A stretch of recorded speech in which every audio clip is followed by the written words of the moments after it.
Honor 9, en fait, c'est le nouveau fleuron de Honor, qui est la filiale de Huawei, un petit peu orienté jeune, entre guillemets. Grosso modo, c'est un smartphone qui va être très joli, très puissant, avec un double capteur photo, vendu 430 €, donc pour plaire à ceux qui n'ont pas forcément les moyens de s'offrir le S8, mais qui veulent quand même un smartphone très performant. En voyant la fiche technique, ça ressemble effectivement beaucoup au P10. D'ailleurs, on peut dire que le Honor 9, c'est grosso modo un P10 dans une coque en verre. Il y a quelques petites différences quand même, notamment sur la partie photo. On a, comme sur le P10, un capteur monochrome et un capteur couleur, sauf que là, il n'y a plus de signature Leica. Forcément, on paye presque 200 € de moins, mais sur le reste, c'est quasiment la même chose. Comme on parle d'un smartphone qui est très proche du P10, c'est vrai que le capteur photo, à la collaboration avec Leica près, c'est presque la même offre, c'est-à-dire de la couleur et du noir et blanc. Alors sur le noir et blanc, le résultat est différent du P10, le contraste est assez élevé, on a finalement un rendu presque plus lumineux. On a vraiment aimé en fait les photos en noir et blanc, elles sont vraiment très jolies.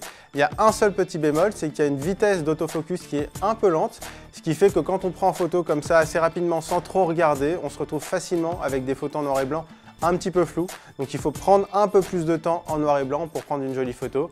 En couleur, on a beaucoup aimé aussi. Dans de bonnes conditions lumineuses, on a vraiment des très jolis rendus avec des couleurs qui sont assez fidèles à la réalité, qui font d'ailleurs un petit peu penser à ce que faisait l'iPhone 6S en fait, qui lui aussi avait des couleurs très fidèles et donc très éloignées des couleurs un peu trop flashy qu'on peut avoir parfois sur certains smartphones. Donc pour la photo, c'est plutôt très positif.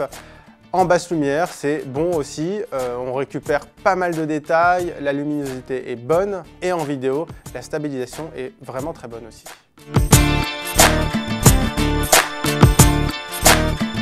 Avec le P10 justement, on avait déjà pu tester le Kirin 960 qui est la puce maison de Huawei.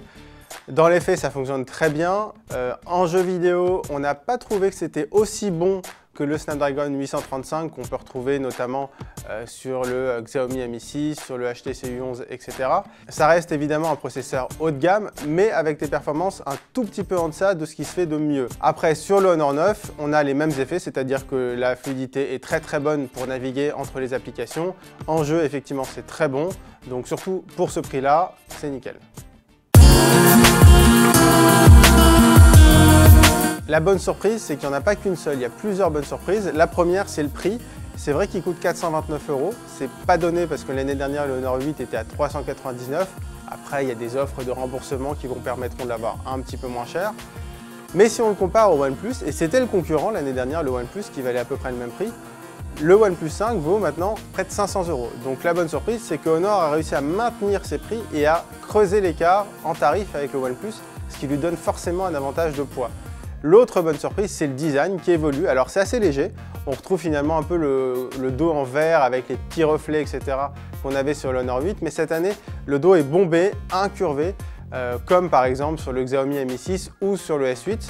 C'est vraiment très joli. Alors c'est un petit défaut, c'est que l'appareil est très glissant, mais en prise en main, c'est très agréable. Et la troisième bonne surprise, c'est l'autonomie qui est assez largement supérieure à celle du Honor 8 de l'année dernière, qui était, on va dire, moyen. Et bien le Honor 9, vous pourrez compter dessus toute la journée, mais on a pu l'utiliser pendant une journée et demie, même en le sollicitant assez régulièrement. Donc un bon point pour le Honor 9 en termes d'endurance. La seule vraie mauvaise surprise, c'est peut-être au niveau du processeur, le Kirin 960, qui a tendance à chauffer plusieurs fois quand on a joué pendant 20-30 minutes à des jeux qui étaient assez gourmands. On s'est retrouvé avec un appareil qui chauffait beaucoup, notamment au niveau des tranches qui sont en métal. Donc on aimerait par la suite peut-être avec une mise à jour logicielle que ça se calme un petit peu et qu'on puisse l'utiliser avec un peu plus de fraîcheur. Cette année, le Honor 9 est un peu seul, on va dire, sur ce segment de gamme. Si on met de côté les smartphones chinois très bons mais qu'il faut importer et qui ne sont pas forcément compatibles avec notre 4G, alors en face, effectivement, le concurrent, ce serait peut-être le OnePlus, mais qui est un peu plus cher, qui est aussi beaucoup plus grand.